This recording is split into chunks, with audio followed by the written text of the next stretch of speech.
విశాఖలో చంద్రబాబు పర్యటన, యోగా డే వేడుకల ఏర్పాట్లు పరిశీలించిన ఏపీ సీఎం. కర్ణాటకలో బైక్ ట్యాక్సీ సేవలపై హైకోర్టు నిషేధం. ఈ రోజు నుంచి అక్రమ బైక్ ట్యాక్సీ సేవలకు బ్రేక్. ఇజ్రాయెల్లోని అమెరికా దౌత్య కార్యాలయంపై క్షిపణి దాడి. ఇరాన్ క్షిపణి దాడిలో స్వల్పంగా దెబ్బతిన్న కార్యాలయం.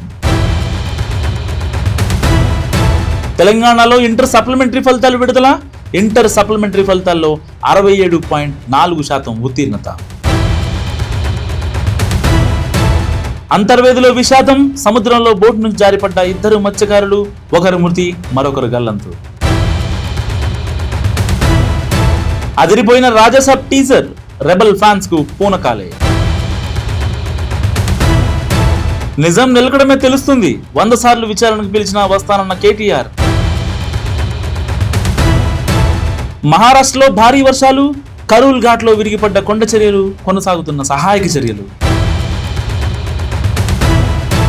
స్థానిక ఎన్నికలపై 4-5 రోజుల్లో స్పష్టత వస్తుందని మాత్రమే చెప్పాను. నోటిఫికేషన్ గురించి ఎక్కడా మాట్లాడలేదన్న మంత్రి సీతక్క. మంత్రి పొంగులేటిపై PCC chief Mahesh Kumar Goud serious. ఎన్నికలపై పొంగులేటి ప్రకటన చేయడానికి తప్పబట్టిన మహేష్ కుమార్ గౌడ్. వల్లభనేని వంశీ బెయిల్ పిటిషన్ పై విచారణ వాయిదా. నకిలీ ఇళ్ల పట్టాల కేసులో బెయిల్ ఇవ్వాలని Vamsi petition. Sonia Gandhi health bulletin విడుదల. ఆరోగ్యం నిలకడగా ఉందన్న వైద్య బృందం. 2 విడతల్లో కుల జనగణన గెజెట్ విడుదల చేసిన కేంద్ర ప్రభుత్వం.